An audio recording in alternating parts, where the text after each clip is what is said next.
تو گویا کہ اللہ تبارک و تعالیٰ نے تو اس انسان کی اس قدر جو تائید اور نصرت کی ہے کہ ملائکہ کو لاجواب کر دیا.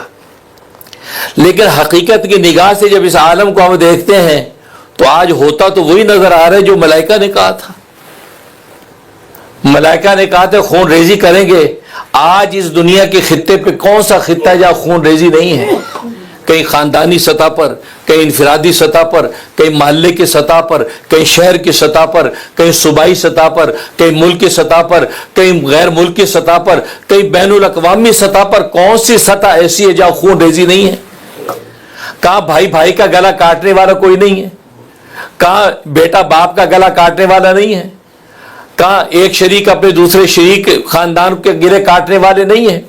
تو گویا کہ ایک پورا عالم بھرا پڑا ہے، جگہ جگہ خون ریزیاں ہو رہی ہیں.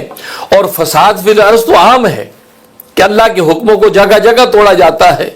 کہیں فرائض کا خون کیا جاتا ہے، کہیں جو واجبات کا خون کیا جاتا ہے، کہیں نبی کی سنتوں کو پامال کیا جاتا ہے.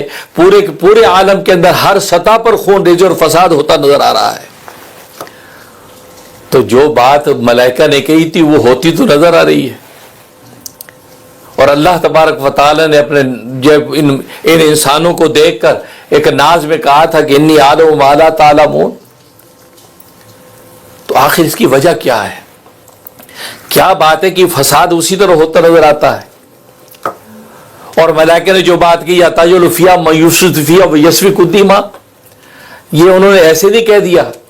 اس کے بعد انہوں نے کہا وَنَحْنُ نُسَبِّحُ بِحَمْدِکَ وَنُقَدِّسُ لَکَ، ہم تیری تسبیح کرتے ہیں، تیری تقدیس کرتے ہیں.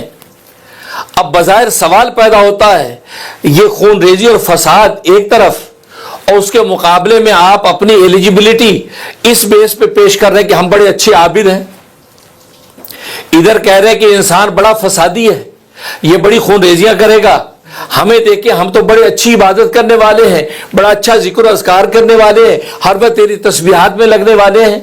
تو گویا کہ یہ چیز انہوں نے بطور ترجیح کے پیش کی کہ آپ ہمیں خلیفہ بنائیے، ہم اس بات کے مستحق ہیں کہ ہم آپ کی نیابت کا صحیح حق ادا کریں گے. تو سوال یہ پیدا ہوا کہ فساد اور خون ریزی کے مقابلے میں انہوں نے اپنی عبادت کو کیوں پیش کیا ہے؟ عبادت اور اس دونوں کا آپس میں کیا جوڑ ہے؟ خون ریزی نہ کرنے اور عبادت میں آپس میں جوڑ کیا ہے؟ کیوں ملائکہ نے یہ بات کی؟ ہاں ملائکہ یا تو یوں کہتے ہم اچھی حکومت کرنے والے ہیں، اچھی سلطنت چلانے کے گر جانتے ہیں، ہم چھوٹے کا حق دینا جانتے ہیں، بڑوں کا احترام جانتے ہیں.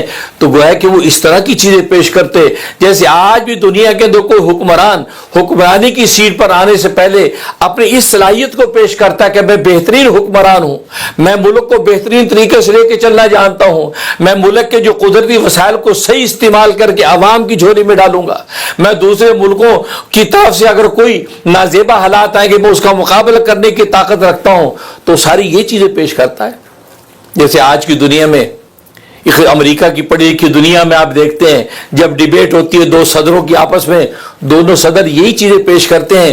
کوئی صدر یہ نہیں کہتا میں بڑا اچھا عبادت کرتا ہوں، میں اللہ کے ذکر بہت اچھا کرتا ہوں، میں 5 وقت کا نمازی ہوں، میں تہجد میں کھڑا ہوتا ہوں، میں قرآن کی اتنی تلاوتیں کرتا ہوں. اگر عیسائی ہے تو کہتا ہے میں نے تورات کے 10 پارے پڑھتا ہوں، میں انجیل اتنی حفظ کرتا ہوں. اس کے بجائے کیا کہتا ہے؟ میں اکانومی کو میں اس انداز سے لے کے چل سکتا ہوں، میں ساتھ والے ملکوں کے ساتھ ٹریڈ بہت اچھی کر سکتا ہوں، میرے میں یہ صلاحیت قدرتی وسائل کو میں یوں استعمال کر سکتا ہوں، میں ڈسٹریبیوشن آف ویلتھ کو بڑے سے اچھے انداز سے تقسیم کر سکتا ہوں، ہر ایک کو اپنا حق.